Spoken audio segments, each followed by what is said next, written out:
On va passer au deuxième atelier donc, pour parler de la sécurisation des données. Je vais appeler Gwenaëlle Martinet, Franck Lebeugle, Éric Caprioli et Alain Borghesi sur scène. Gwenaëlle, je vous laisse vous installer. Franck.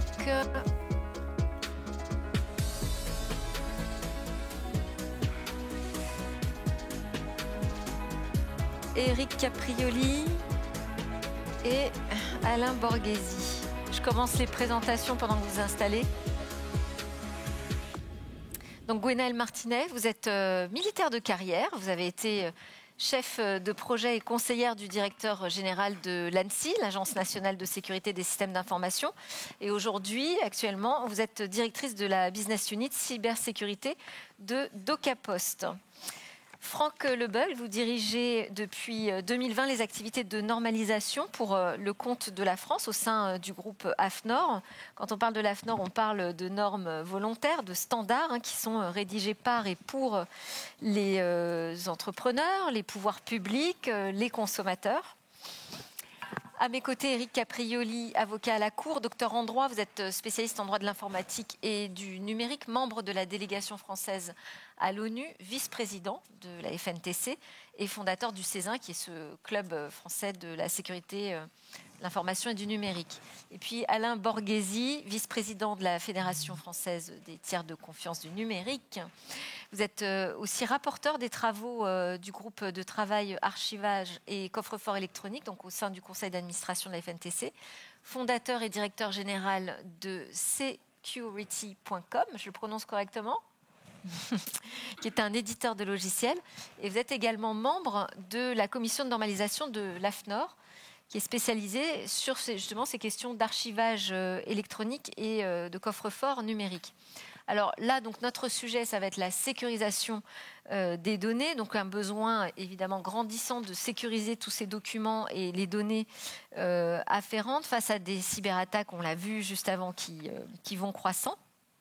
Donc comment l'État, comment les institutions s'organisent autour de nouvelles réglementations, comment les tiers de confiance se mobilisent. Voilà à peu près de quoi nous allons parler autour de cette table. On commence peut-être ensemble, Gwenaëlle, pour préciser les principaux risques qui sont, puisque vous travaillez chez DocaPost, ce qui m'intéresse, c'est de connaître les principaux risques qui sont associés à la question du stockage de ces données dans le cloud. Merci beaucoup. Effectivement, donc quand on commence à mettre ces données dans le cloud, c'est qu'on commence à se poser des questions à la fois de sécurité et puis très souvent de libération de l'esprit. C'est-à-dire qu'on pose les données à un endroit où on n'a plus vraiment besoin de s'en occuper. Ça devient le problème d'un fournisseur externe, sa responsabilité. À partir de là, on peut avoir tendance à se dire tout va bien, et en fait c'est pas du tout le cas. Comme souvent, c'est pas parce qu'on a délégué la responsabilité, et il faut se poser des bonnes questions finalement sur qu'est-ce que sont ces données, quelles sont leurs valeurs pour un potentiel attaquant et leurs valeurs pour moi-même. À partir de là, on peut définir le risque, on peut définir la menace, on peut définir les mesures de sécurité à prendre. Et finalement, c'est toujours la même démarche quand on fait quelque chose, notamment quand il y a des idées de cybersécurité quelque part. C'est se poser la question du risque, de la menace et de la valeur. Et donc, mettre ces données dans le cloud, c'est prendre le risque qu'elles soient perdues. Alors, plus ou moins que quand elles sont stockées chez moi, ça c'est un débat. En tout cas, il faut avoir confiance dans le fournisseur et il faut que le fournisseur ait donné des garanties sur la sauvegarde des données et leur pérennité en cas de crash. Un data center qui brûle, ça arrive. C'est arrivé. C'est arrivé. Donc voilà, il faut avoir coché les bonnes cases dans le contrat. Et au-delà d'avoir coché les bonnes cases, il faut avoir vérifié effectivement que le prestataire avait bien compris qu'on avait coché les cases. Et donc tout ça, ça a un coût évidemment. Et puis ces données, elles peuvent aussi être accessibles à un attaquant, là pour le coup, de manière plus volontaire ou par hasard, mais le résultat est le même, c'est-à-dire qu'on a un attaquant qui va chercher ces données, qui navigue dedans, qui les vole ou qui vous les rend inaccessibles. Et ces données, selon ce qu'elles contiennent, alors des données de santé, des données clients, des données fournisseurs, des propriétés intellectuelles, on peut imaginer des données fiscales, enfin on peut imaginer tout type de données que vous pouvez avoir à manipuler au quotidien. ces données derrière, elles sont revendues plus ou moins cher, elles sont réutilisées pour faire des attaques en cascade, ou alors elles sont chiffrées pour vous demander une rançon. Et donc tout ça participe à la menace à laquelle vous faites face. Et donc à chaque fois, il faut se poser cette question-là. Quelles valeurs et quelles sécurités sont mises sur ce stockage en cloud quand vous avez passé le pas de passage dans le cloud? Donc on voit cette question de la sécurité des données et de leur stockage, ça devient quand même quelque chose de plus en plus complexe. Monsieur Borghesi, on peut partir peut-être d'un cas d'usage pour l'exprimer de façon très claire? Oui, j'illustrerai cette complexité en exposant l'opposition des visions qu'il peut y avoir entre celles des archivistes patrimoniaux, qui sont donc forts de leur tradition, de leur certification, de leurs normes, qui tendent à prouver l'intégrité des données dans la longue durée, parfois la très longue durée, à celle des opérateurs de services de stockage globaux, que l'on vient d'appeler cloud, puisque c'est le vocable qui est fréquemment utilisé, qui sont toujours plus avides des données qui sont le carburant de leur développement économique, qui, eux, sont plutôt forts de leurs lobbyistes qui tentent d'influencer, souvent, parfois, la réglementation européenne en matière de traitement de ces données. Donc, concernant les GAFAM, pour les nommer directement et clairement, ce n'est pas parce qu'on est fort en sécurité technique que l'on est conforme en sécurité juridique, au sens européen et français du terme, en tout cas. Et ce n'est pas parce que l'on est fort en sécurité technique que l'on est forcément digne de confiance. C'est un point important. Et ce n'est pas parce que vous confiez vos données, ce n'est pas parce que nous leur confions nos données que ces données deviennent les leurs. Voilà, donc je pense que c'est un moyen d'introduire le sujet important qui est cette sécurisation des données. Oui, vous soulevez effectivement toute la complexité du sujet. Alors, puisqu'on parle de l'approche justement européenne face aux offres des Américains, on peut peut-être continuer là-dessus. Maître Caprioli, comment ces nouvelles réglementations européennes, on a parlé de NIS 2, on n'a pas encore parlé de DORA, mais DORA, ça concerne tout le secteur financier. Comment est-ce que ça va impacter, selon vous, la sécurité de nos données? Alors, tout d'abord, ces deux textes que sont la directive NIS 2 et le règlement DORA, il faut avoir à l'esprit que ce sont deux textes qui ont des publics différents et ensuite qui ont aussi des objets différents. Mais ce n'est pas parce qu'ils ont des objets différents et des publics différents qu'il n'y a pas un tronc commun. Il est très important de voir d'abord que NIS 2 s'adresse à qui? D'abord, tout ce qu'on appelait à l'époque les opérateurs d'importance vitale. Mais aujourd'hui, on a rajouté avec NIS 2 les moteurs de recherche, on a rajouté les opérateurs de services DNS, notamment pour les noms de domaine. On a rajouté aussi les moteurs de recherche, les marketplaces, on a rajouté les clouds, on a rajouté aussi, pour nous, tiers de confiance à la FNTC, les PSCO, et puis d'autres. Ce qui est très important, c'est qu'aujourd'hui, le spectre s'est largement diffusé auprès d'entités qui n'existaient pas avant. On a répertorié au niveau de l'ENISA, en France en tout cas, plus de 10 000 entités qui sont touchées par NIS 2, ce qui fait quand même un nombre conséquent. D'autant que, ce que je vais vous dire derrière, c'est que ce n'est pas parce que vous n'êtes pas dans ces 10 000 que vous n'êtes pas affecté par ce qui touche ces 10 000 entités. Ça, c'est la première chose. La deuxième chose, c'est que DORA touche les entités financières. Bon, on va dire oui, depuis le CRBF 9702, les entités financières sont au fait de ces questions, puisque pour la sincérité des comptes, on a toujours eu des règles de sécurité depuis des années que l'on fait ces métiers. En tout cas, pour ceux qui s'intéressent à ces questions. Maintenant, quand on prend NIS 2 et DORA, on ne s'intéresse pas directement à la data. On s'intéresse plutôt au système d'information de ces entités. Et ce que je voulais dire, c'est qu'on est toujours dans le même acronyme. quand on cherche la sécurité des données ou la sécurité des systèmes d'information, on est toujours sur disponibilité, intégrité, confidentialité, traçabilité. Et d'ailleurs, vous retrouvez dans ces textes toujours ces mêmes thématiques qui sont invariantes. Quand on parle d'intégrité, souvent on peut y associer l'authentification, notamment multifacteur aujourd'hui, puisque ça se développe. Et moi, ce que je voudrais, alors je ne sais pas si je le dis maintenant ou un petit peu plus tard, c'est vous donner le squelette des mesures de sécurité technique.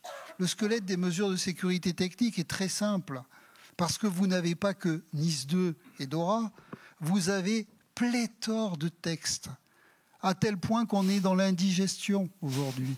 Et l'indigestion peut amener à de gros problèmes gastriques, pas seulement au niveau digestif, ça peut aller aussi au niveau intestinal, voire pire.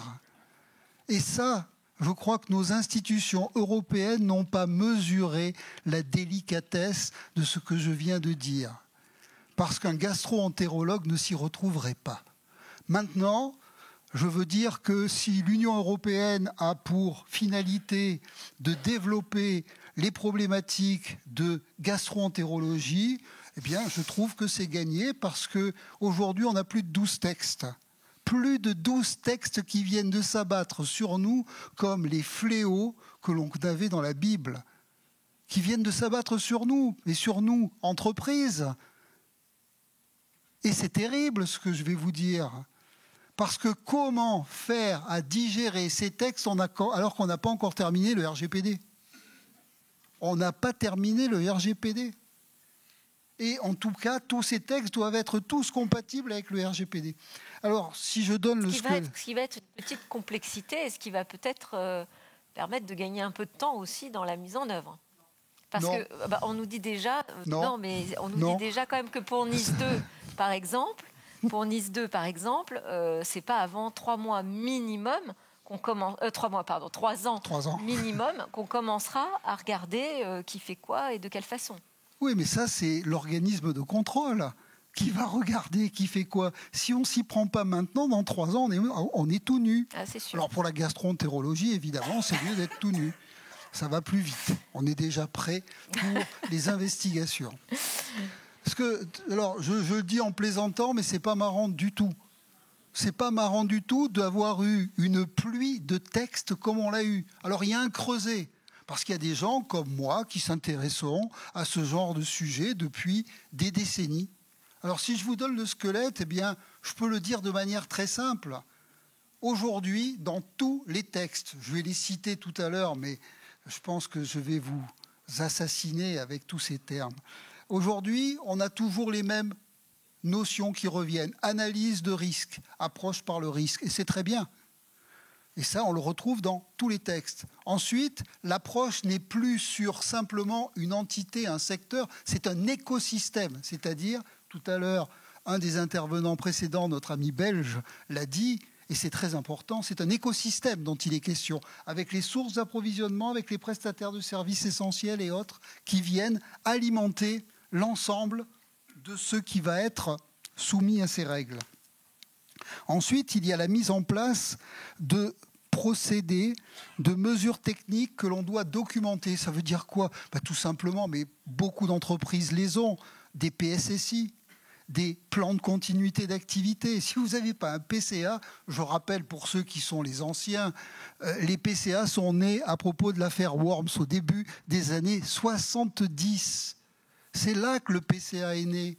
Parce qu'avant, on ne savait pas qu'il fallait être résilient. On a commencé à s'intéresser à ce sujet. C'est très important, il faut un PCA, un plan de continuité d'activité, et c'est quasiment toujours imposé. Ensuite, il y a autre chose, ce sont les procédures de notification d'incidents, détection, classification, traitement, détection, prévention, communication de crise, évidemment, puisque la communication de crise est un élément essentiel aujourd'hui pour ne pas avoir trop d'effets de bord négatifs en termes d'image. Ensuite, il y a quelque chose de nouveau, et c'est lié directement à l'écosystème, c'est l'audit de tous les contrats que doivent passer ces entités, notamment avec les systèmes critiques, puisqu'on a aussi inventé des nouvelles institutions, des superviseurs de contrôle à tous les stades. Et encore, je ne vous parlerai pas du DSA, je ne vous parlerai pas du DMA, et je ne vous parlerai pas d'un certain nombre d'autres textes qui, eux, ne sont pas directement liés à la sécurité. Mais tout ça, on le verra tout à l'heure, ça a un coût. Parce que là, il faut faire l'audit de tous les contrats et tous les modifier. Parce qu'on doit faire comme dans le RGPD, quand vous avez des sous-traitants, vous devez adosser vos contrats de celui qu'on appelle le responsable de traitement. Ici, ça sera l'assujetti, notamment au NIS 2 ou autre, mais avec ses prestataires et fournisseurs. Quand on adosse les contrats, on répercute les obligations sur celui qui est dans la chaîne N-1. Et ça, c'est aussi tout un travail. 1, il faut faire des contrats types. 2, il faut analyser les contrats. Et ensuite, il faut les négocier avec tous les partenaires qui n'ont pas cette habitude. Je peux vous dire que le travail est colossal. Alors, je sais bien que les grandes entités nord-américaines qui nous conseillent, les McKinsey, les Mac, les Super Mac, d'ailleurs, on peut même manger des McDonald's, c'est absolument extraordinaire. On est en plein Mac, mais le Mac, chez nous, en tout cas dans ma tradition, dans le sud de la France, le Mac a une connotation un peu négative. Bon, alors après avoir fait l'indigestion de textes réglementaires, on va peut-être parler un peu de normes. Je me sens un peu virus d'un seul coup. C'est autre chose, les normes. On a dit que c'était une démarche volontaire, des créations de standards. Justement, le lien, je ne sais pas, que vous faites entre les normes et la manière dont on peut lutter contre les cyberattaques. Merci. Et bonjour à toutes et à tous. Alors, effectivement, c'est difficile d'intervenir après monsieur. Parce que je vais vous parler de normes, mais en fait, c'est une traduction qui, hélas, en France, introduit une grande confusion avec la réglementation, avec tous ces textes qui ont été cités, que je ne connais même pas par moi-même, qui sont les standards internationaux. Et la communauté internationale s'est saisie évidemment de ces questions, alors un peu tard en Europe. C'est les démarches liées à la cybersécurité côté ISO, puisque c'est l'organisation que je représente en France qui traite de nombreux sujets dans la cybersécurité, a traité ce sujet il y a longtemps, mais l'adoption, l'utilisation de ces normes volontaires, de ces standards, c'est arrivé beaucoup plus tard dans les pays européens que dans d'autres régions du monde qui avaient une appétence au risque, ou en tout cas une sensibilité au risque cyber plus précoce. Donc là, effectivement, on va parler de standards, on va parler de démarches volontaires. Et je vois dans la salle, d'ailleurs, je parle sous leur contrôle, beaucoup de personnes qui sont investis en normalisation, parce que ce n'est pas l'AFNOR, nous ne sommes pas une agence, nous n'avons pas une stratégie. D'ailleurs, je suis incapable de vous donner des conseils en cybersécurité. Ce sont les entreprises, les pouvoirs publics, comme l'ANSSI par exemple, comme DocaPost, comme tout type de parties prenantes privées publiques qui rejoignent les commissions de normalisation et qui font part du fait qu'elles veulent mettre en place des normes volontaires en la matière pour partager les bonnes pratiques. Alors, comme un vaccin, adopter une norme volontaire, la plus connue au niveau international, c'est l'ISO 27001, évidemment. Ça ne prémunit pas d'avoir une cyberattaque. La preuve, l'AFNOR a eu en 2021 nous aussi un virus qui s'appelait Ryuk, qui est un rançongiciel. Et donc on a nous-mêmes, alors que nous avions adopté la norme ISO 27001, nous avons nous-mêmes été frappés. Donc néanmoins, comme un vaccin, ça a tendance quand même à faire diminuer les risques. Ce n'est pas nous qui le disons, ce sont les entreprises qui, au niveau international, adoptent l'ISO 27001 de manière très rapide désormais. C'est la 4e norme internationale utilisée au niveau mondial. La plus connue étant sur la qualité ou sur l'environnement. Donc c'est la 4e et elle a rejoint le peloton de tête très très vite. Il y a d'autres normes qui sont élaborées sur les sujets cloud, 27017, 27018. Je ne vais pas vous donner les numéros parce que j'ai l'impression d'allonger la liste des virus. Là, je parle bien de normes volontaires. Voilà. Personne n'oblige, à part dans un cas de figure, les entreprises à utiliser ces normes au niveau international. Pourquoi je dis il y a un cas de figure? C'est lorsque un groupe impose pour ses fournisseurs d'être conforme à une norme internationale. notamment dans les échanges internationaux. Donc là, effectivement, l'entreprise se voit imposer par un groupe privé l'utilisation d'une norme volontaire. Donc elle devient obligatoire pour ce fournisseur. Mais le reste, c'est de l'utilisation volontaire des normes. Donc il y a effectivement des normes qui sont adoptées par les entreprises. Elles ne sont pas toutes utilisables côté certification. C'est seulement 5% des normes internationales qui donnent lieu à une certification. Tierce partie.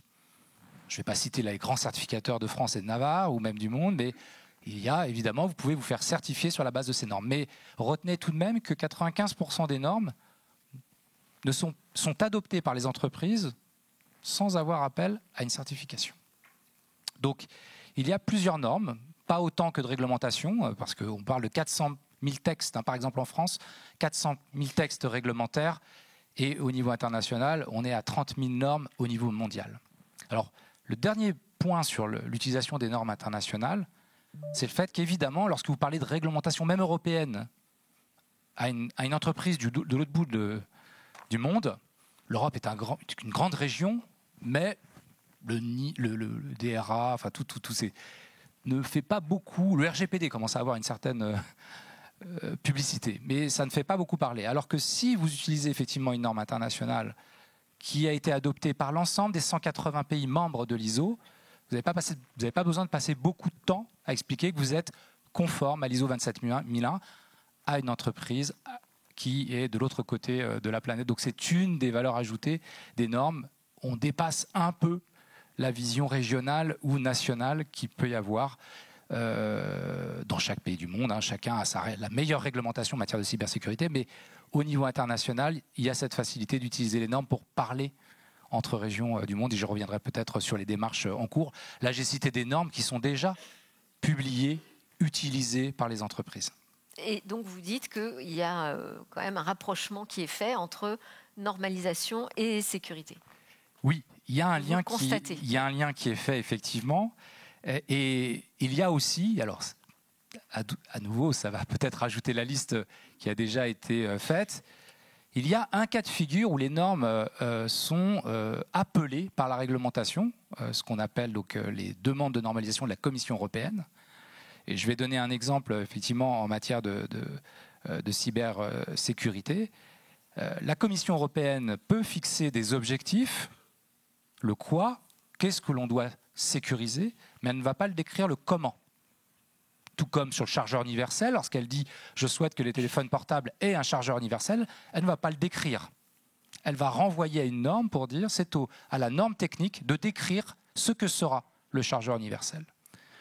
La Commission européenne utilise cela en matière de cybersécurité et élabore donc des demandes de normalisation qu'elle transmet aux AFNOR européennes en disant « décrivez-moi la manière dont des objets connectés doivent être sécurisés. Moi, je pose le cadre de l'obligation. Je souhaite que tout objet connecté soit dans telle catégorie, frigidaire, etc., soit sécurisé. Mais c'est à la norme technique de définir le comment. » Et donc, c'est un moyen, c'est ce qu'on appelle la nouvelle approche. Elle n'est pas si nouvelle parce qu'elle date des années 80, mais c'est une manière d'utiliser la normalisation qui n'est plus totalement volontaire, puisque c'est la réglementation européenne qui appelle la description technique par une norme, qu'utilise la Commission européenne et auquel M. Breton, l'ancien commissaire, a souhaité, pour lequel l'ancien commissaire, et je crois que M. Séjourné a l'air de poursuivre en la matière, souhaite poursuivre l'utilisation de la norme volontaire, en tout cas de la norme technique, pour qu'on ne retrouve pas tout dans la réglementation et qu'on ait bien une articulation entre réglementation et normalisation technique. Alors, si on reprend des cas plus pratiques et qu'on regarde les questions que se posent les entreprises aujourd'hui qui veulent sécuriser leurs données, quels conseils vous pouvez partager avec nous aujourd'hui ? Alors, une entreprise qui veut déjà sécuriser ses données, c'est une entreprise qui a déjà passé le premier pas de la prise de conscience. Et ça, c'est déjà très très bien, parce qu'il y a beaucoup d'entreprises aujourd'hui qui n'ont pas cette prise de conscience ou qui refusent de l'avoir par peur de la suite. Donc il y a déjà cette première étape de prise de conscience dans laquelle on a tous une responsabilité de partager l'information sur la cybersécurité, de ses enjeux, de ses réalités, pour que chacun puisse se sécuriser. Et donc, une fois que cette prise de conscience est faite, il y a 2 axes sur lesquels il faut travailler, sur lesquels chaque entreprise doit travailler. Le premier axe, c'est un axe de formalisation et de gouvernance. C'est ce qui va permettre d'analyser sa propre situation pour comprendre ce qu'on a à protéger, comprendre contre qui on doit faire face. Est-ce qu'on est une entreprise qui doit faire face à une menace d'espionnage stratégique, ou est-ce qu'on est une entreprise qui doit faire face simplement, entre guillemets, à de la cybercriminalité de masse? Quels sont les moyens qu'on est prêt à y mettre, qu'on devra y mettre? Quelle est l'organisation de la structure en cas d'attaque? Quelle est l'organisation de la structure pour se sécuriser? Qui est responsable de quoi? Et donc ça, c'est de la gouvernance. Donc l'entreprise peut y arriver seule, mais elle doit très souvent se faire accompagner par des gens qui l'aident justement à naviguer dans cet écosystème un peu complexe de réglementation, de normalisation, pour qu'elle comprenne ce qu'elle doit faire, ce qu'elle peut faire, ce qu'elle pourrait faire, ou ce qu'elle n'a pas besoin de faire, parce que tout ça évidemment, est important de se rendre compte que certains textes, peu importe de quoi ils relèvent, sont peut-être très très très bien, mais ils ne sont pas adaptés à certaines activités, à certaines structures, à certaines dimensions, ou à certaines activités. Donc ça, c'est un premier pilier, c'est la gouvernance, la formalisation, l'organisation de la société. Ça passe par nommer un responsable des sécurités systèmes d'information, qui va peut-être pas travailler à plein temps. Si on est une entreprise de 10 personnes, c'est un peu gâché d'utiliser un plein temps pour faire ça. Il n'y a pas besoin d'un plein temps, mais il y a besoin d'une personne qui est responsable de cette activité, en interne ou en externe. Donc ça, c'est la première chose. La deuxième chose, c'est que derrière, il faut protéger les systèmes, il faut mettre des vraies solutions. Quand on a écrit une PSSI, je trouve ça super d'écrire une PSSI. Ça aide à la maturité et à la prise de conscience. Mais enfin, quand on a écrit une PSSI, on n'a pas sauvegardé ses données, on n'a pas protégé ses mails et on n'a pas protégé ses postes de travail. Donc, il faut l'écrire. Mais en parallèle et sans attendre, il faut absolument mettre les outils nécessaires à cette protection. Il y a des choses élémentaires à faire. La PSSI va peut-être mettre le doigt sur quelque chose, quelques sécurisations qui vont être très particulières par rapport à une architecture, une cartographie, une activité. Mais il y a des choses absolument génériques. On doit protéger ses mails, on doit sauvegarder ses données, on doit superviser ses équipements de travail, on doit filtrer les accès et gérer les accès. Et tout ça, c'est absolument indispensable. En plus d'une sensibilisation de chacun, évidemment, quand on sensibilise les salariés, on limite le risque, voilà, on limite l'erreur humaine. Mais on la limite, mais on ne l'arrête pas. Il y a un espèce de plafond de verre, toutes les études le montrent, c'est-à-dire qu'on a beau sensibiliser, il y a toujours 10 à 15% de gens qui continuent à faire des efforts. Et vous savez quoi? On est tous capables dans cette salle de faire partie de ces 10 ou 15% à un moment donné de la journée. Parce qu'on est fatigué, parce qu'il est 19h, parce que demain on part en vacances, qu'on veut finir ça avant le week-end, que le mail de phishing est suffisamment bien fait pour nous inciter à cliquer, qu'on soit sur l'ordinateur ou sur le téléphone et on n'a pas vu que le lien était pourri. Donc en fait, sensibiliser, c'est super important, mais les éléments techniques qui permettent de vraiment sécuriser sont absolument fondamentaux et doivent être mis en place. Et s'il y a une priorité à mettre, pour moi, c'est celle-ci, parce que c'est vraiment ça qui protège. C'est vraiment le premier rempart à faire, au-delà d'une organisation bien structurée, évidemment, qui me paraît indispensable. Mais s'il y a un choix à faire, pour moi, il faut mettre des produits dans les systèmes. Merci. Du côté d'Alain, quelles sont les recommandations ? Alors, les recommandations, la question est très ouverte. Je vais donc être obligé de revenir sur les notions, les 3 piliers de la sécurité de l'information. J'en citerai d'abord 3. Après, on pourra s'étendre à d'autres dimensions, mais que sont la confidentialité, la disponibilité et l'intégrité, qui constituent donc les piliers de la sécurité de l'information.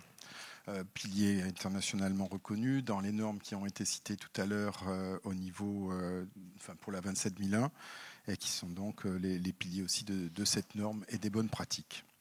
Donc moi, j'insisterai par rapport à ces 3 piliers. Je vais en sélectionner un qui est l'intégrité, et je vais ajouter une dimension qui est celle du long terme. L'intégrité donc est souvent moins, on va dire qu'elle est plus souvent mise sous la pile de l'ensemble des priorités que doivent gérer les responsables de la sécurité des systèmes d'information. les fameux RSSI. Et pourtant, l'intégrité, lorsque l'on travaille sur l'archivage à vocation probatoire, sujet qui occupe beaucoup les adhérents de notre fédération, et donc l'intégrité revient et revêt une priorité importante parce qu'on travaille sur la preuve numérique. Donc on va évidemment devoir protéger les données au sens générique, comme on vient d'en parler, et notamment sous l'angle cybersécurité. Mais il y a aussi cette importance de la donnée comme preuve numérique. Dans le premier atelier, on a beaucoup parlé de dématérialisation, dans l'introduction du président aussi. Et s'il n'y a plus d'écrit électronique, c'est grâce à la preuve de l'intégrité des données qu'on va pouvoir, et que l'on va pouvoir continuer, bon, je ne veux pas être trop large dans mon débat, mais faire du droit. Et donc, cette notion d'intégrité, elle revêt donc une dimension prioritaire pour la protection de cette information dans le long terme, ce qui m'amène à introduire une autre dimension, qui est la dimension qui, elle, n'est pas citée dans les priorités absolues de la cybersécurité et de la norme 27001, mais qui est pourtant très importante, qui est la pérennité. Et la pérennité de l'information occupe, comme l'intégrité, beaucoup des adhérents de notre fédération, qu'il s'agisse d'éditeurs, de prestataires, d'experts, de juristes et d'utilisateurs, je le rappelle, puisque nous avons un collège utilisateur avec de grands comptes qui sont représentés. Et donc cette quatrième exigence de la pérennité avec l'intégrité est justement quelque chose qui est amené notamment par nos adhérents, par nos groupes de travail, on en reparlera peut-être, dans les normes volontaires dont vous avez parlé et qui nous permettent de mettre en place des certifications permettant d'apporter la confiance et la sécurité donc, des données. Cette pérennité, et cette intégrité, elles sont rarement traitées dans les textes liés à la cybersécurité. Donc c'est un constat aujourd'hui. Il y a effectivement une démultiplication de lois, de règlements européens. Et pourtant, cette conjonction en matière de protection de l'information et de la donnée dans la durée n'existe pas vraiment. Et je pense qu'un conseil que je me permets de donner ici, c'est qu'il faut savoir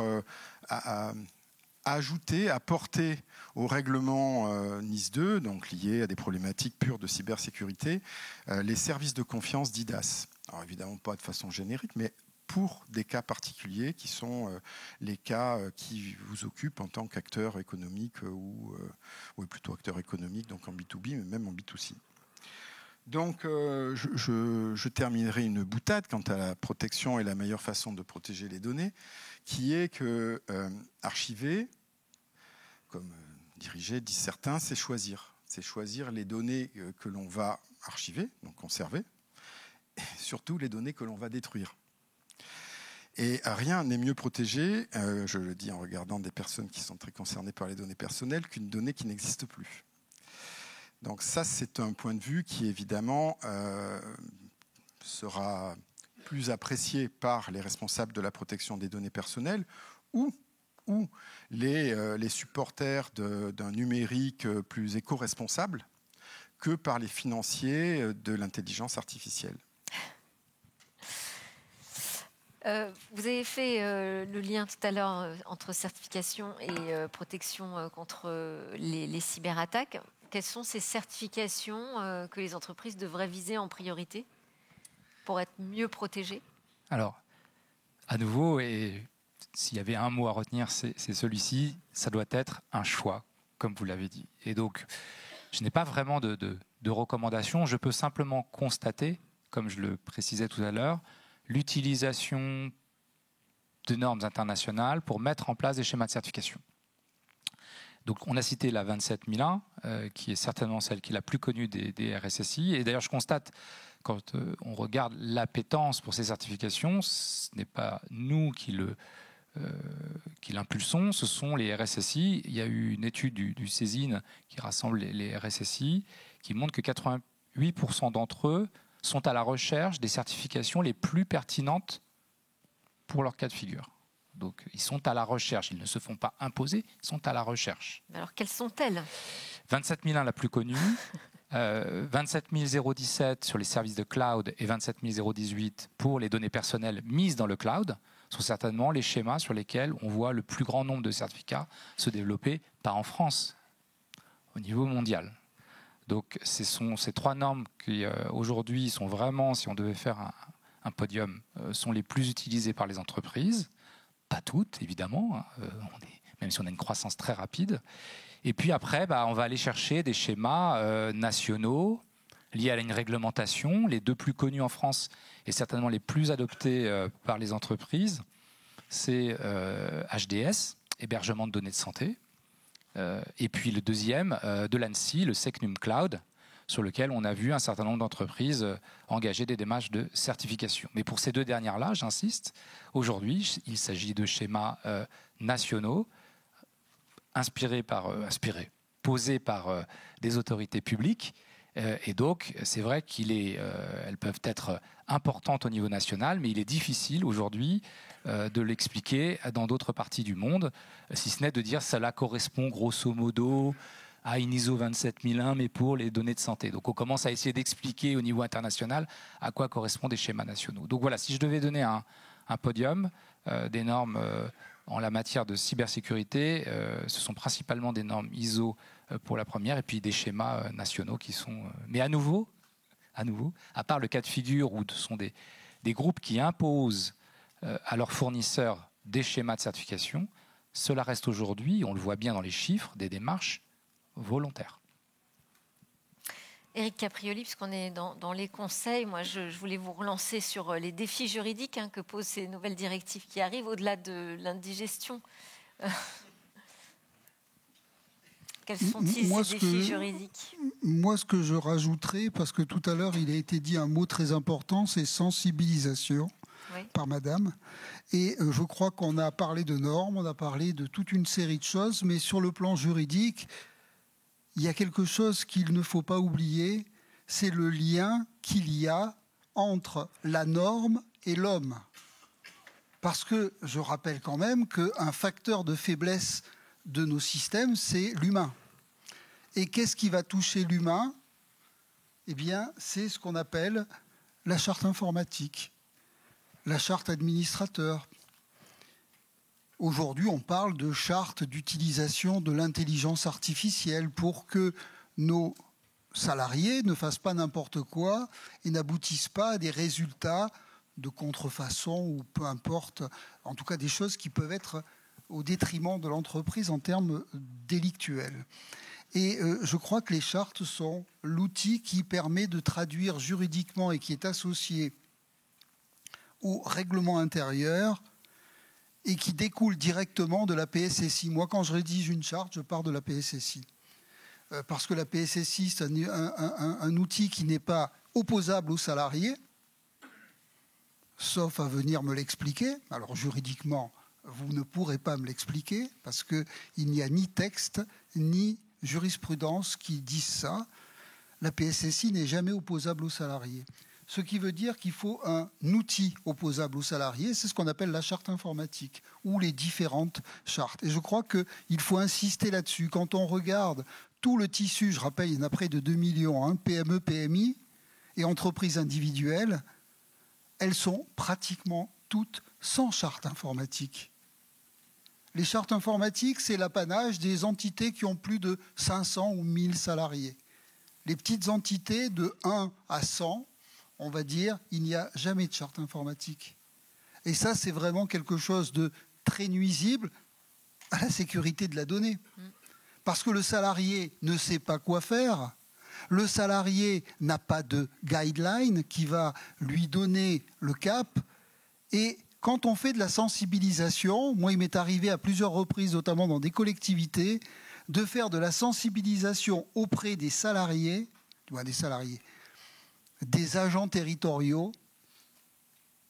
à partir de la charte informatique qui avait été adoptée dans l'entité. Et je trouve que ça, c'est de la bonne sensibilisation, puisqu'on dit, voilà, il y a des bornes, ça on peut faire, ça on ne peut pas faire, et on explique pourquoi les dispositions qui sont opposables et qui demain peuvent servir en termes de sanctions, et ce qu'on appelle en général de quelque chose qui va permettre de faire la police à l'intérieur de l'entreprise. L'objectif n'est pas de licencier les individus. L'objectif, c'est de corriger les comportements déviants. Il y en a des très déviants. Il y en a qui stockent des images pédophiles, très déviants, parce que ça, c'est une infraction pénale. Puis il y a des infractions, je dirais, à la réglementation du code à l'intérieur de l'entreprise qui sont moins alarmantes. Mais il y en a quand même qui sont très alarmantes, notamment quand vous avez un salarié qui envoie à l'extérieur de l'entreprise des informations confidentielles, et à l'extérieur de l'entreprise, il y a le conjoint, le frère, la sœur ou je ne sais qui, et qui est dans une entreprise concurrente.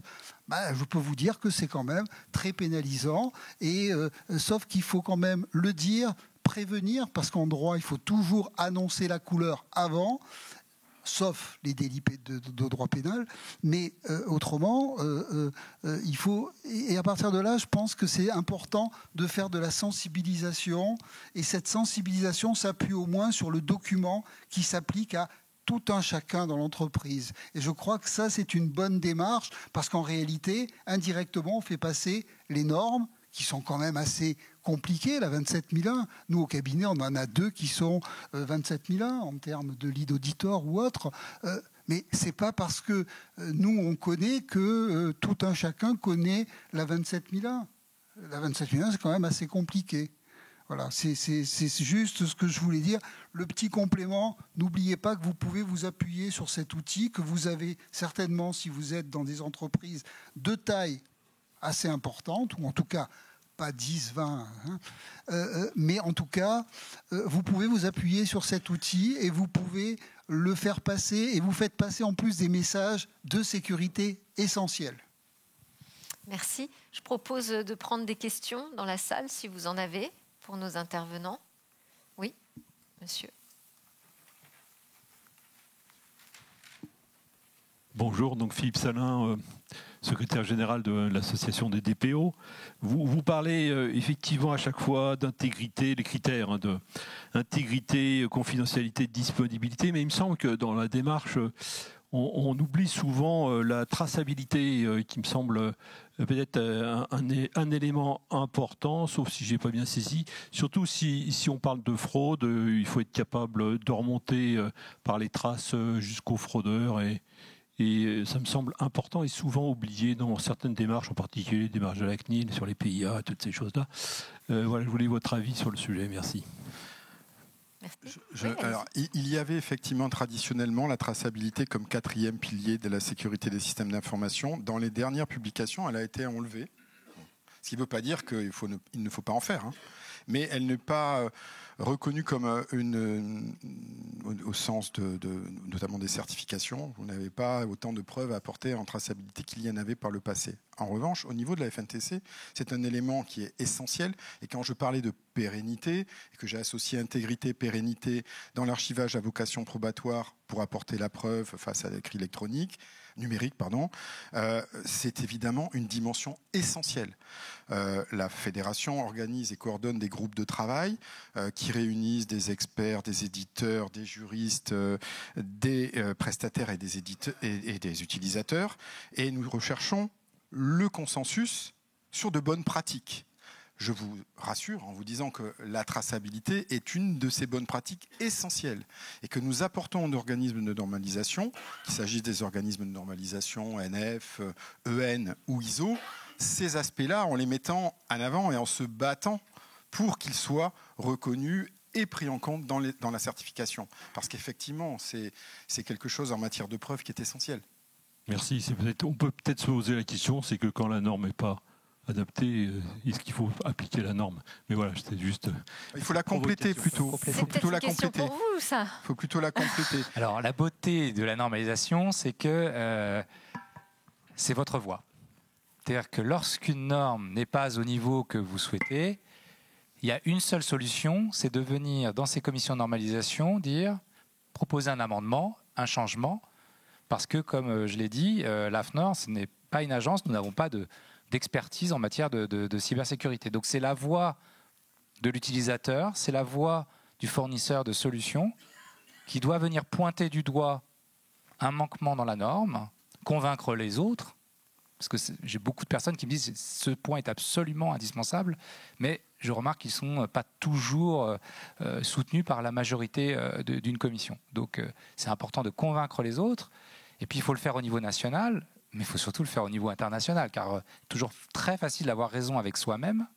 C'est beaucoup plus compliqué lorsqu'il faut aller négocier avec les autres régions du monde une manière d'envisager la cybersécurité. Donc la bonne nouvelle, c'est que vraiment, la norme, elle ne demande qu'une chose, c'est d'être révisée, c'est d'être améliorée.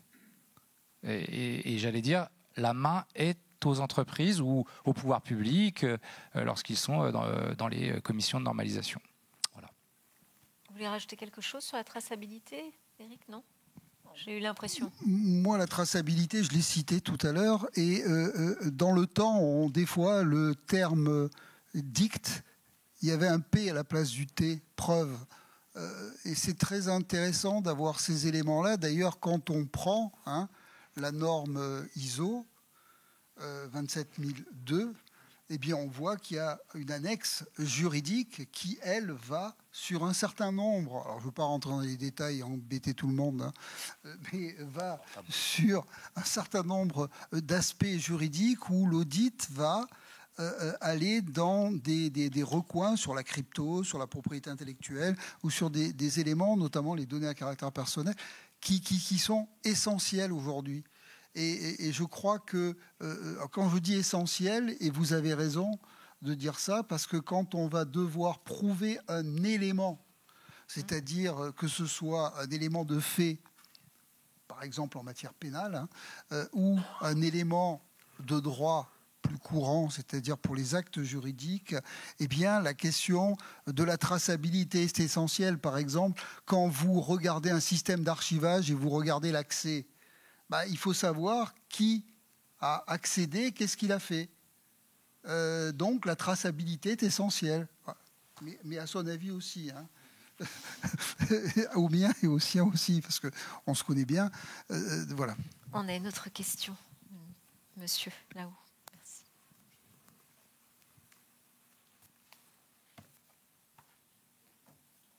En haut, en haut.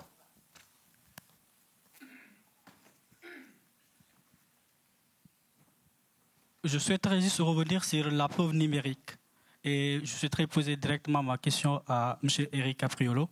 C'est sur la signature électronique et sa classification. J'ai l'impression qu'il y a une négligence dans la rédaction de la classification qu'il y a sur ces signatures électroniques, sachant que, en termes de preuve, plus la signature a une qualification assez importante, moins l'établissement a la charge de la preuve. Donc je souhaiterais que vous apportiez quelques détails sur la classification de ces signatures électroniques et ses impacts sur la preuve numérique. Alors, Capriolo ne répondra pas parce qu'il n'est pas aux abonnés dans l'annuaire. Voilà, donc je ne peux pas vous répondre. Est-ce que vous pouvez essayer de répondre sur la signature électronique alors ? Ce que j'ai écrit dans la semaine juridique et dans toute une série de revues sur le sujet, puisque j'écris sur le sujet depuis 30 ans. Donc bon, je pense que Capriolo n'a rien à rajouter. Vous êtes vexé ? Je renvoie l'étudiant en droit à ses travaux qui sont besogneux et qui doivent être son labeur de tous les jours. Et je trouve que c'est bien de le renvoyer à son travail. Bon courage. On a une autre question de madame.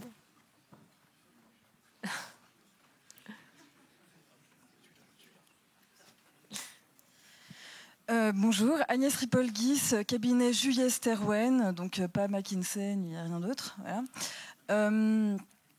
Donc je refais partie de la commission AFNOR justement sur les questions d'archivage. Donc je suis prestataire comme bon nombre d'entre vous. Et moi, en fait, sur cette histoire de stratégie pour la sécurité des données, je m'interroge beaucoup sur la transposition opérationnelle, justement, et dans les pratiques. Parce qu'en fait, là, tout ce temps que nous sommes, on parle beaucoup en fait, de textes dont, effectivement, on fait tous des indigestions. Mais la réalité sur le terrain, c'est qu'il y a un énorme décalage entre l'énergie, le coût, etc., investi par les utilisateurs, et donc c'est plutôt à ce collège-là que s'adresserait cette question, et en fait la transposition opérationnelle. Parce que oui, les textes existent, il y a des PRA, des chartes, des politiques d'archivage, etc. Et en fait, il suffit d'aller très rapidement sur le terrain pour se rendre compte que ces textes sont très souvent méconnus, qu'ils sont pas audités, c'est-à-dire qu'il n'y a pas de transposition pratico-pratique et pas de gens désignés dans l'entreprise pour aller vérifier que les politiques qu'on met en œuvre sont réellement appliquées. Et donc, je me demande en fait si cette stratégie, elle ne repose pas aussi sur l'opérationnel. Qui veut prendre la question? Oui, je pense. Donc là vous amenez sur un plateau ce qui est la mission de la Fédération des tiers de confiance du numérique, puisque, comme je l'ai dit, nous réunissons et nous coordonnons des groupes de travail avec des acteurs qui sont des concurrents. D'accord, qui sont des concurrents et qui cherchent dans les groupes néanmoins à trouver un consensus. Donc là, on le fait déjà dans une instance, il en existe d'autres, en France, en Europe. Donc nous, ici, nous avons notre signature, nos chartes, nos statuts. Bon. Et donc, dans ces groupes de travail, nous trouvons ce consensus, qui est un consensus, donc qui est pas idéal, n'est jamais idéal, mais qui est quand même un consensus entre des éditeurs, des prestataires, des utilisateurs, des juristes, des experts, consultants. Et nous amenons le fruit de ce travail à des organismes de normalisation. Démarche volontaire qui a été citée par monsieur. Et lorsque nous réussissons ce travail, dans un pourcentage que j'ai appris tout à l'heure et qui me paraît effectivement très, très, très faible, nous allons jusqu'au niveau de la certification. Ce qui est l'aboutissement en fait. Parce que et vous prenez le cas de l'archivage.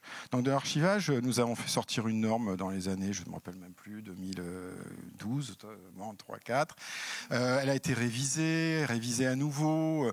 Et nous avons, il y a peut-être moins d'une dizaine d'années, réussi à mettre en place une certification NF, qui elle aussi donne lieu à, en matière de référentiel, un consensus très difficile, très très difficile à trouver. Mais une fois que ce référentiel existe, aujourd'hui, des organismes de certification tiers, censés être neutres, qui font leur travail selon leurs règles, mais à qui on fait confiance, comme des acteurs de confiance du numérique, sont capables de réaliser ces audits et de mesurer l'adéquation à ces référentiels. Et nous, prestataires de services de confiance du numérique, membres du collège 1 dont parlait tout à l'heure Philippe Sanchi, nous avons accepté de nous soumettre à l'audit. Et nous payons pour ça en plus. Mais quand nous voyons nos prospects ou nos clients, nous pouvons leur garantir que nous avons accepté cette soumission à l'audit externe, qui est pas toujours agréable, hein. Je ne fais pas toutes les vannes que tu pourrais faire, mais donc c'est ça le travail de notre fédération. Et je dirais que ce qui est le leitmotiv depuis le tout début, Jean, donc depuis plus de 20 ans maintenant, c'est de chercher à mettre en place des solutions interopérables, même entre concurrents. Ce qui n'est pas facile, mais ce qui est une ambition permanente. Mais grâce à cette ambition permanente, l'interopérabilité absolue, malheureusement, on ne l'a jamais trouvée. Hein, mais ce que l'on a réussi à faire, c'est de mettre en place des référentiels de réversibilité des données. Et cette réversibilité des données permet à nos clients, parce que moi je suis dans le collège fournisseur, éditeur, fournisseur, mais permet à nos clients d'avoir une garantie du choix de leurs prestataires, puisqu'en fait, ils peuvent passer, grâce à ces règles d'interopérabilité, et donc qui leur permettent de faire jouer la réversibilité des données dans leur contrat, leur permettent de choisir leurs prestataires, leurs fournisseurs sensibles, puisqu'il s'agit des fournisseurs qui traitent leurs données, pour l'archivage notamment. Donc c'est notre ambition. Je ne dis pas qu'elle est réussie à 100%, mais en tout cas, elle occupe notre travail, elle occupe nos groupes de travaux, et c'est ce qui nous a permis, en tout cas en matière d'archivage, on est allé assez loin. C'est un groupe très actif chez nous, et on a fait sortir deux normes NF, On essaye de transformer une de ces normes NF en norme EN pour qu'elle puisse être réintégrée en matière d'archivage électronique dans le futur référentiel de qualification des prestataires de services d'archivage. Donc ça, c'est un travail aussi qui est très important de l'amener au niveau européen. Et on a déjà, parce qu'à l'avant, il y avait moins d'importance au niveau européen, on passait directement du NF à l'ISO, on a déjà porté la norme d'archivage électronique 42013 à l'ISO. Et là, les travaux sont bien avancés et on devrait réussir à porter à l'ISO la norme NFZ 42020 qui est une norme composant logiciel, coffre-fort, numérique, digital safe, il en traduit. Voilà. Donc, en tout cas, c'est notre ambition. Je ne dis pas qu'on réussit tout le temps, mais nous avons quand même quelques réalisations à notre actif. Franck ? Oui, alors, pardon, je suis désolée, mais cette question en fait, répond tout à fait sur le plan des fournisseurs et éventuellement des prestataires dont je fais partie. Hein, donc ce que vous racontez, je le sais en fait. Moi, ce qui m'intéresse, c'est du point de vue des utilisateurs et de la base, comment les gens s'approprient justement ces compétences. Parce que c'est bien être fournisseur ou expert, mais il y a un moment où le travail se fait aussi sur le terrain et nous, on n'est pas toujours là. Voilà. Justement, c'est la partie opérationnelle utilisateur, je pense que la Franck limite du peut système, répondre. parce que ce sujet n'est pas que spécifique à la cybersécurité ou à l'archivage de données. J'étais dans une conférence sur le management de l'eau. On peut dire que c'est un sujet d'actualité sur lequel il y a une norme ISO internationale. Aucun schéma de certification ne s'est déployé. Donc, c'est très frustrant, parce qu'on se dit, avec les étés qu'on est en train de passer à travers le monde, enfin, quel que soit le moment où l'été se passe, comment se fait-il qu'une norme ISO, sur laquelle 180 pays se sont mis d'accord pour manager, pour gérer l'eau dans les entreprises, ne donne pas lieu vraiment à une certification, à un contrôle, etc. Donc il faut qu'on reste fidèle à l'ADN de la normalisation. La normalisation, c'est une démarche volontaire où les entreprises prennent le stylo, en tout cas le clavier, et où des schémas de certification peuvent se développer. Si on bascule dans un autre monde qui s'appelle la réglementation, qui s'appelle le droit dur, qui s'appelle l'obligation, on change la philosophie. On change complètement la philosophie. C'est-à-dire qu'on impose les certifications, on impose les textes, on change complètement de paradigme. Le pari qu'on fait, nous, c'est que c'est plus vertueux d'avoir un système où les entreprises ont la main, où elles peuvent décider de voir comment elles vont appliquer ou non ces normes, est-ce qu'elles vont aller jusqu'à une certification ou pas, que d'imposer. C'est peut-être un pari. Et on le fait parce qu'on pense que c'est sur des sujets qui ne méritent pas d'avoir du droit dur, des obligations, de la réglementation, des listes comme cela, de textes à appliquer.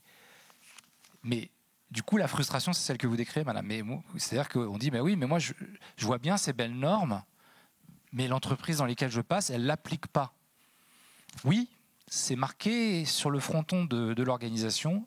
Ici, on produit de la norme volontaire. Donc, modulo le cas que j'ai cité, c'est-à-dire un prestataire vous dit « Je suis désolé, vous n'avez pas le choix, vous appliquerez, vous devrez vous faire certifier suivant l'ISO 27001. » Donc, hormis ce cas de figure, le pari qu'on fait, c'est que ce système volontaire est plus vertueux qu'un système où il y a des obligations. Ça ne veut pas dire qu'il n'y a pas des endroits où il faut des obligations. L'État, il a toute sa place. Toute sa place. Mais il y a des sujets sur lesquels on pense que la normalisation a sa place. Et donc, je pense que c'est le pari qu'on fait. Et donc ça peut créer cette frustration, j'en ai bien conscience, mais c'est vraiment écrit, j'allais dire, dans le chapitre 0 des règles, c'est-à-dire on n'imposera pas ce schéma. C'est un engagement, quoi. C'est ce qui fait que les entreprises jouent le jeu. Oui. C'est ce qui fait qu'il y a 180 pays. Je peux vous dire qu'aujourd'hui, avoir un accord entre la Chine et les États-Unis sur de l'IA, il y a un président de commission qui est ici présent, c'est un enjeu sur lequel... Si on n'a pas cette démarche volontaire, ça ne marchera pas. Ça ne marchera pas. Donc c'est la condition sine qua non pour qu'on arrive à un compromis, à un consensus, qui est un exercice extrêmement complexe. Je pense que le président de commission serait mieux placé que moi pour le dire. C'est un exercice extrêmement complexe. Mais la condition pour obtenir ce consensus, c'est qu'on permette de dire ces textes sont volontaires, ces certifications sont volontaires, ce sont les entreprises qui font le choix de l'appliquer ou non. Si elles ne le font pas, c'est soit parce qu'elles ne le connaissent pas, et là il y a un problème, ça veut dire qu'on n'a pas fait assez de communication sur ces schémas, soit elles le connaissent très bien, mais elles ne veulent pas se l'appliquer. Et ça... Mais Franck, il y a peut-être une question d'animation aussi. Complètement. Complètement. D'animation, de communication... par un sondage. Je serais curieux de savoir quels sont ceux qui, effectivement, avaient entendu parler de ces dispositifs et savaient qu'ils avaient la possibilité de les faire évoluer. L'ISO 27001 va être révisée. Ce n'est pas la FNOR qui va la réviser, c'est des entreprises qui vont la réviser. Donc, il y a un enjeu de communication. Et ça, c'est à la FNOR, c'est à l'ISO de communiquer sur le fait que c'est possible. Mais sans changer l'ADN. Si on change l'ADN, on bascule dans la réglementation, dans les obligations. C'est un autre monde, ça s'appelle l'État, ça s'appelle les pouvoirs publics, c'est un autre monde. Je peux prendre encore une question. La dernière. On vous apporte le micro, comme ça tout le monde entend. Bonjour, Jean Saffort, fondateur de FNTC. J'ajouterais un petit quelque chose quand même, parce que c'est très bien le volontariat, on a toujours fait sur le volontariat pour mettre au point ces normes, mais après, de temps en temps, on est un peu aidé par quelques textes qui rendent, si je prends par exemple l'archivage est obligatoire pour la dématérialisation en droit commercial des et des différents registres, c'est obligatoire l'archivage. Il est obligatoire, le coffre-fort numérique est obligatoire pour le bulletin de paye électronique. Et puis un grand pas qui va nous arriver là à partir de 2026, c'est la facture électronique qui va être le point d'entrée pour toutes les entreprises, puisque le PPF n'existant plus, le portail public n'existant plus, puisqu'ils ont décidé de le supprimer, il n'y aura plus que des PDP, des plateformes de dématérialisation partenaires, qui ont toutes l'obligation de mettre en œuvre un archivage électronique sécurisé. Donc, ça va, heureusement qu'on a pu de façon volontaire avoir toute cette démarche, et je vous rejoins parfaitement là-dessus, on l'a bien fait de cette façon volontaire jusqu'à l'ISO ou au TC pour l'Europe. Et ensuite, très clairement, oui, ça existe. Donc oui, les pouvoirs publics, à ce moment-là, quand vont créer des nouveaux éléments sur la dématérialisation, vont le rendre obligatoire. Et là, c'est la démarche complète pour toutes les entreprises. Et si je peux juste dire, vous avez parfaitement raison, c'est ce que M. Breton a rappelé. Arrêtez de mettre dans le droit dur, dans les textes, les descriptions. Laissez aux experts d'écrire le comment. Ce n'est pas à nous de décrire un chargeur universel, c'est aux experts des électrotechnologies de le faire. Oui. Et donc c'est le même mécanisme. Entièrement d'accord. Et quand l'État veut le faire sans en tenir compte, ça donne des catastrophes du type guichet unique. Exactement. Pardon, je ferme la parole. Donc c'est pour finir sur un consensus. Je ne vais pas être désagréable. On termine juste peut-être, Gwenaëlle, ensemble, parce qu'on ne vous a pas entendu beaucoup sur la fin de cette séquence, mais je voulais voir avec vous, parce que vous êtes en prise directe avec ces entreprises qui s'interrogent sur la sécurité justement de ces données, leur intégrité également. Comment est-ce que vous voyez cette conscience se former? Est-ce qu'il y a une maturité? Est-ce qu'on gagne en maturité sur ces sujets? Alors, je suis une optimiste, moi. Alors, je vois NIS 2 comme une opportunité. Ça fait des années que les entreprises doivent se sécuriser. Alors, les cyberattaques augmentent, etc., mais ça fait des années qu'elles sont là. Aujourd'hui, NIS 2, c'est une manière de leur dire, maintenant, un jour, il y aura une contrainte, mais c'est un jour. Aujourd'hui, l'État n'est pas prêt à contrôler. Et en attendant, on va vous aider.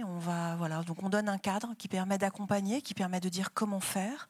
Et je pense que ce cadre va permettre d'aider les entreprises à sortir la tête de l'eau, sortir la tête du sable pour certaines, pour essayer de comprendre ce qu'il faut faire et pour essayer d'y aller. C'est un enjeu pour chacune d'entre elles, évidemment. C'est un enjeu national. C'est la sécurité économique globale de la nation. Donc NIS 2, moi, je le vois comme une opportunité pour chacun, pour comprendre ce qu'il y a à faire, pour avoir des chances d'être accompagné par des gens, un écosystème qui est aujourd'hui déjà très développé, mais qui va pouvoir s'appuyer sur des textes communs. Comment fait-on pour accompagner en cybersécurité? C'est plus la foire, il y a des textes, il y a une ANSSI forte qui accompagne et qui aide. Et voilà, je vois comme une très belle perspective pour les entreprises. Évidemment, il faut un tout petit peu de moyens, et ce n'est pas des moyens démesurés. Il faut mettre les justes moyens pour assurer son activité, pour assurer sa sécurité sur le long terme. Merci beaucoup. On a une petite pause, on se retrouve à 16h30. Merci.